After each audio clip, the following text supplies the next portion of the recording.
it may be halfway through June, but we forgot to do May. So this is going to be another one of the months in review videos. We go through all of the storylines that happened in May. As, let's be honest, Piggy, it was a fucking packed end of the year. Like, Lola died, the Knights arrived. Month, yeah, it was a packed month. Sorry, by the way, to Ash, because I said something in the previous recording. Had to make sense. Yeah, that's not making it out alive. We just have to go cut, read. Piggy's hell-bent on destroying his image. I'm not letting that happen. But regardless, what storylines happened in May? Lily Slater's teenage pregnancy. Unsurprisingly, it is a pregnancy, so it's probably going to be in every single month till the baby's born. Stacey Slater's cost of living struggle. And the secret cam or OnlyFans. That kicked off as well. She got a kit off properly last month. Amy Mitchell's continued mental health struggle. Was this one... Was May when Roxy appeared? I believe so. Okay. I believe she appeared like the 12th of May. Around then. No, that was April. They're lying, man. Ben Mitchell's eating disorder. King Charles's coronation. Jack and Denise's continued relationship troubles. Reiss Colwell's secret wife. Elaine Peacock's return. Kim Fox's struggle with anxiety. And of course the pièce de résistance, whatever the fuck that phrase is. Lola's death. Whoa. One hell of a list. A lot of stuff happened in May. Not much started in May though, according to that. No. I think the two things that really... if I could argue the three things that actually started in May was probably Reiss's secret wife, Elaine's return, and Lola's death and Kim's anxiety. Yeah. It's about 4 of the fucking 50. Let's get this going. So, not really much to report on the Lily Slater teenage pregnancy storyline. It did continue. She probably just got abused to being pregnant this month. I'll probably call it that. You know? Yeah. A lot of complaining about her feet like swelling and her ankles swelling. You know, all the pregnancy things. She actually got a bit of a break, but obviously, actually, this will combine with Stacey's cost of living struggle, as I'm 90% sure it was in May where Lily finally learnt that Stacey was selling like pics of herself online. It was. And it had a really big there was a really big you're fucking disgusting, which maybe don't say that to your mum who's trying to provide for you and your unborn child. There was a really good Stacey slag people off at the PTA meeting where she went. She gave a classic Stacey fuck you. It was incredible. And they also decided to not do the secret cam anymore, so it kind of wrapped up pretty quickly, but it still lingers a bit.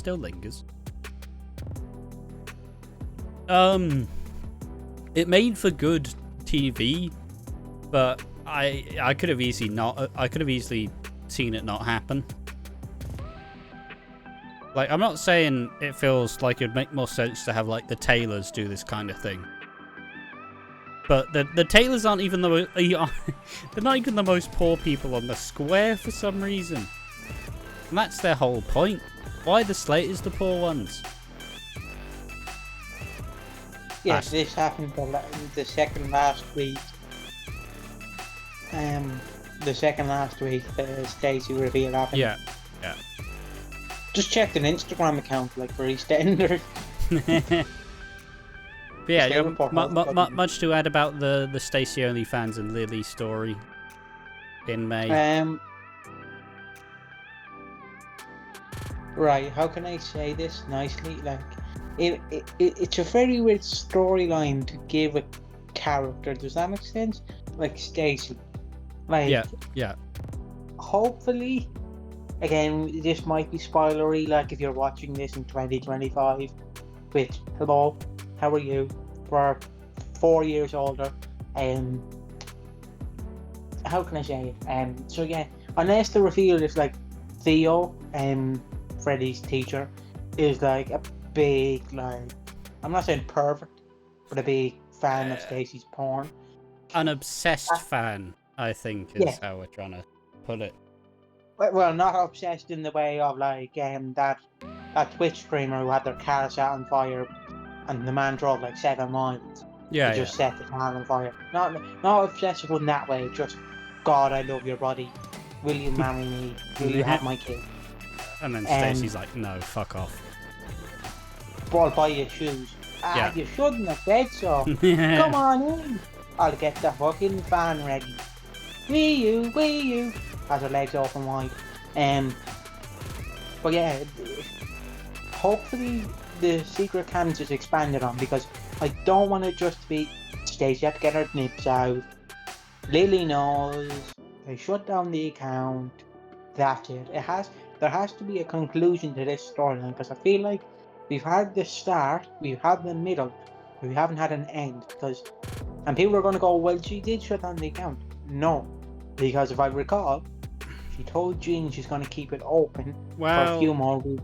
I think she said she's keeping it open for a few more weeks, but also she's probably going to just like add the person's like number who's supporting her, wants to see more. So it's still somewhat open. And I do agree as well. It feels like we're about to ramp up and see the finale, but not really sure where it goes just yet. But let's keep this quick and snappy. Amy's mental health struggle, which will tie into Jack and Denise's relationship troubles. Obviously, the affair came out. I don't exactly remember when. I'll be honest. Kind of the issue of not recording it at the end of the month. I've already had 2 weeks of Eastenders pumped into my brain. And obviously, this is mostly Amy trying to deal with feeling like she caused the marriage to die. But I think at the start of May, she actually started to kind of settle down a bit more and actually work, that she was able to just be like a kid and actually just kind of worry about herself rather than worrying about like her parents' marriage as such. So it was a nice development. Obviously, Jack initially was very standoffish, like, I don't want anything to do with you. And then very, very soon changed his mind and went, you know what, you're fine. Apart from the bed and have a cheeky laugh. Exactly. For me, there's nothing to add on this storyline. She's seen Roxy last month, her mom. Yep. Obviously, Roxy wasn't there in real life. She's apparently dead, and the executives are pretty much saying, fuck off, we're not bringing her back. Until like the writers 20 years down the line. Hey, we're bringing back a character from the dead. Oh, it's fucking Roxy. It's Roxy. Cindy.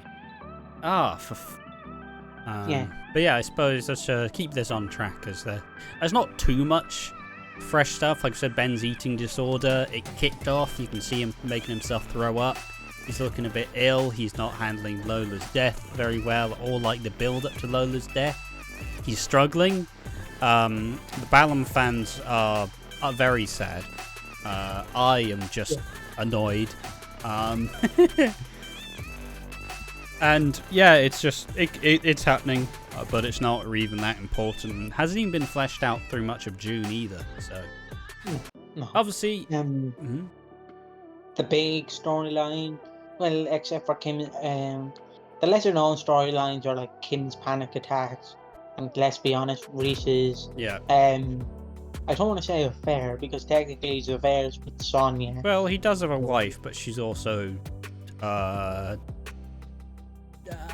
catatonic, I guess is the word. She can't talk. She can't like interact, essentially. Yeah, she's basically just sat there, and Reiss is like, so I met this woman Sonia, and then in the lady's brain she's like, I want to fucking kill Sonia. And then Reiss like, you're gonna love her, and in the woman's mind she's like, just fucking dies on you. Yeah, that's on no. There's nothing really to add on that, unless you want to add something. Well, essentially, there was a big secret. Obviously, Reiss had. You know, he was like, "Oh, don't worry, I'll be there soon. Love you, darling." You know, like he was being really secretive, and for like a solid 3 days, I was like, Reiss is a fucking secret wife that he's not telling her about. He's actually being a fucking cheat. No, it's obviously his wife had a stroke, and he wasn't able to help her in time. And that means she's now just sits or just lies down in a bed. And obviously this kind of ended up with them both, with Reiss and Sonia saying they love each other, and Sonia actually being like, you know what, I will support you with your wife that I don't remember the name of. Can I just say, that must have been a brilliant audition. Just running 4 random actors, let's just say Sarah, Jenny, Penny, and Wenny. Just going, alright Sarah, I need you to lie down in the bed. Okay, you're not doing that right. Jenny, get down on that fucking bed. You're not right. Penny, get on that bed. Fuck, no one's doing this right. And then Wenny walks in. I've got this, lads. Yeah. Alright, 50 Debbie, grand. there we are. But yeah, it was one of the more interesting ones. It's always scary when a character gets introduced, but they don't really get a tragic part of the story. Because most characters have to struggle usually for you to enjoy them. Because it means they're vulnerable. They aren't just, I'm just confident Big Dick McGee. They go, oh, there's actually a different side to them. It helps people get more invested in the characters because, they're not just two-dimensional. And obviously Reiss got a tragic storyline, and that kind of means, he's safe, mate. He's safe. I made the bold prediction when he first joined, but I'm saying that he is like Sonia's love interest till they're fucking old as shit. They will be that old married couple.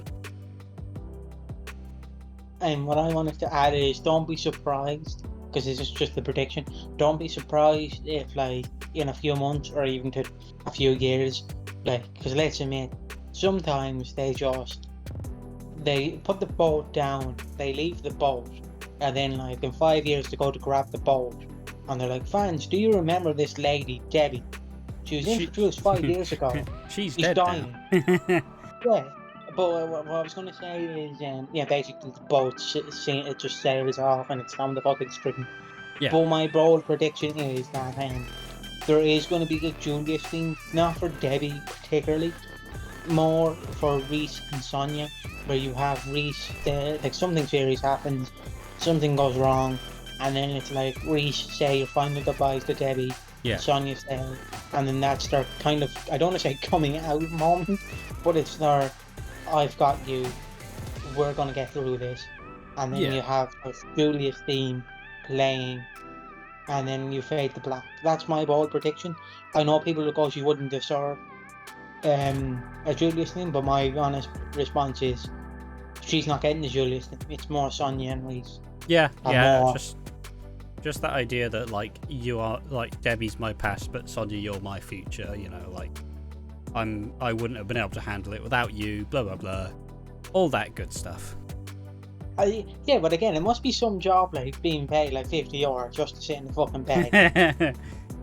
Hey, it's hard to be still. I know. Imagine that was a blow. He'd just be there scratching his bollocks. Dave, refilling that, will you? Dave, he's pooing. He's pooing. He's pooing everywhere. Oh, Dave, stop it. Exactly. I'm glad it was a female. Especially in June, that pays off the fact that Reiss he is a Slade King guy. He is. And you will find out in the June review. Exactly. I suppose let's hurry this up. It's gone fairly long. Elaine Peacock's return. She was recast to Harriet Thorpe. She came in with a bang. She was that sassy yet strong matriarch character. Still has a bit of like a weird side, a bit of like a weird sense of humor. And obviously she arrived and is kind of like just doing causing a bunch of shit for Linda. They don't really know how to work together. There's a lot they haven't said because they haven't really like been in the same place for several years. So yeah, Elaine returned, and in my opinion, is fucking incredible. Yourself, Piggy? How'd you find Elaine?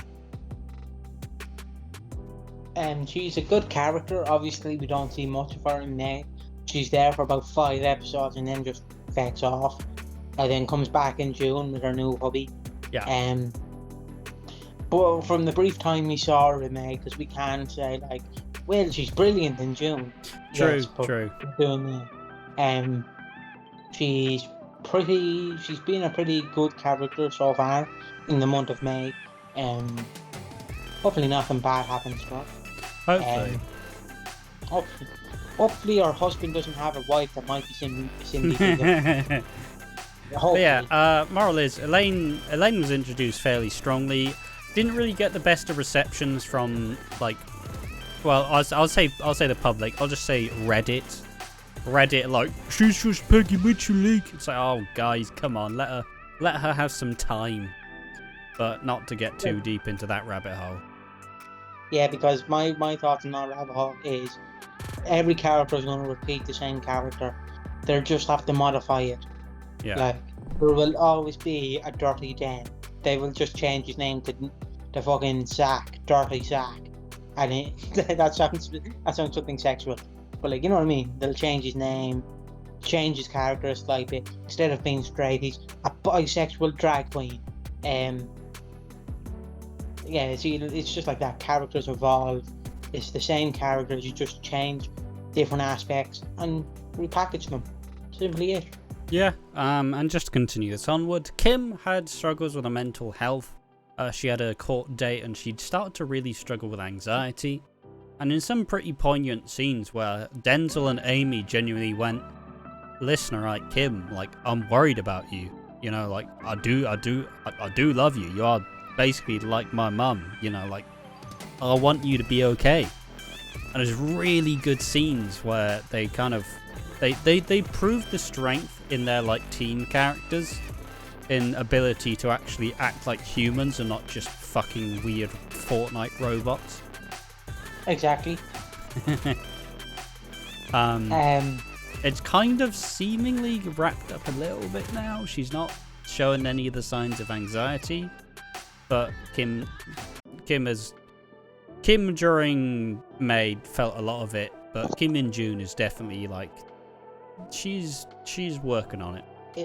It sucks to have a panic attack. It happens to the best of us, and if you say it doesn't happen to you, you're fucking wrong. You've definitely, even if it's not how you think a panic attack is, you've definitely had some form of it. I suppose that's what I love. The most interesting bit is the fact that it was Kim, who's probably one of the most like confident people on the square. So it was proving that even the most confident of people can like struggle with a lot of anxiety, and it's not to like take away from it. But regardless, the final aspect of May was Lola's death. She was slowly degrading through May. She'd struggled dramatically, and finally on the when did she die? I was gonna say like 28, but I'm probably just lying. She died the 30th. She died on the 31st. Oh yeah, there we are. And it was a long drawn out death, but EastEnders drew a lot of praise as they did it in a more realistic way as such. Alright, Piggy, you enjoyed Lola's death. How would you describe this? Just give me a second. I'm looking at a funny dog video of Dougie the sheep poodle. Just give me 1 second. I'll try and describe it anyways. Lola's death is very heartbreaking because there's people who don't make it, there's people who don't care. Well, do care, but it's like, is there any point of getting to see Lola when she's on her deathbed? Like, I want to remember her. I want to remember how she was, not a zombie who couldn't fucking breathe. Yeah, there is people who miss it, like Ben on the show misses it. There is people who don't know what to say. There again, like Phil didn't know what to say. Phil was like, yeah, it's sad, isn't it? Yeah, very sad. There's people who will obviously be bawling their eyes out, like Jay and Lexi. There wasn't a fleshed out, because my one problem with the death is how Jay refers to her as a fox one time, and then a fox appears at the end of the episode. I think that should have been fleshed out, like throughout the month of May. You see foxes in the background, or in Lola's dream, and when you go into Lola's dream world, she's a fox, something like that. But yeah, as I was saying, again, Lola's death is a more realistic death. If you want more like, I love you Pop, I love you Dad, I love you Ma, I love you Granny, I fucking love you Jerry down the road, fucking my homie Jerry. Go watch Hollyoaks. I forget the character's name. Juliet She Nightingale. died. Julia and Hollyoaks, I believe it's Hollyoaks. Yes. Had basically had a death.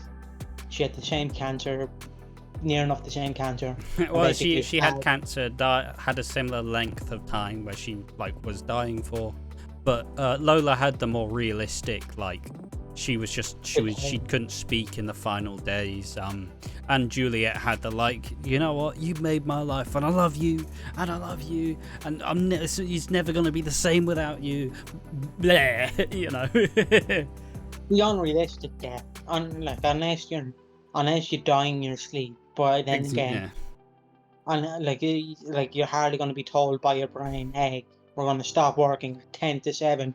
You better say your final goodbyes. But yeah, not to completely cut you off, but it's just, we've also made a video that talks about whether the realistic or the fairy tale type story endings are what you prefer.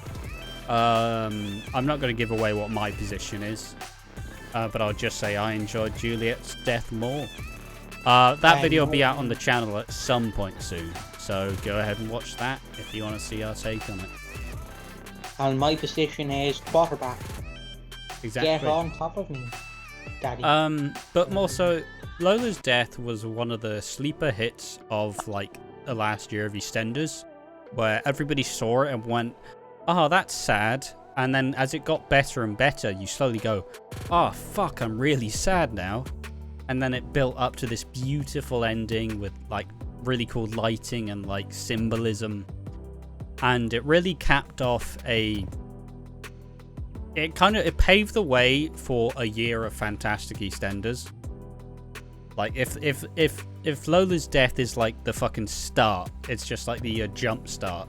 You know, now we're just cruising. We're having a great time. Again, do we have a video coming out soon, or is already out whenever this goes up, discussing what we think is better? Yeah.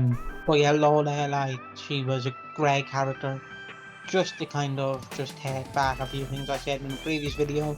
They shot themselves in the foot.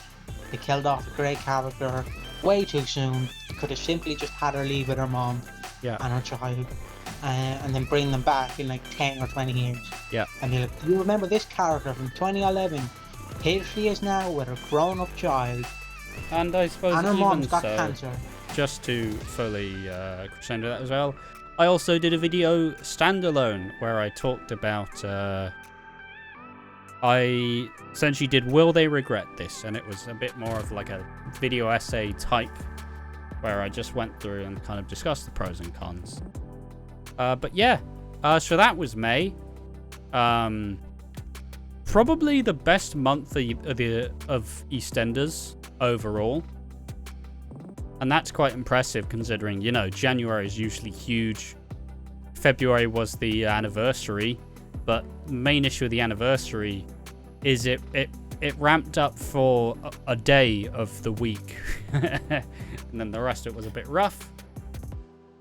I think March was okay. Yeah.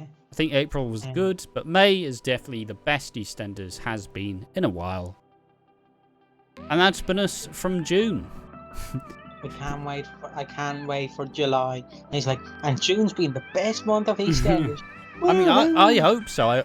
It's heading to a really good direction. I've been like a fucking, like, you know, those like preachers who are like, oh, the world's gonna burn, you know, the world's gonna die, it's gonna burn. I'm like, EastEnders is gonna be going to a golden age, boys. It's happening. Get on the train or get out the fucking way.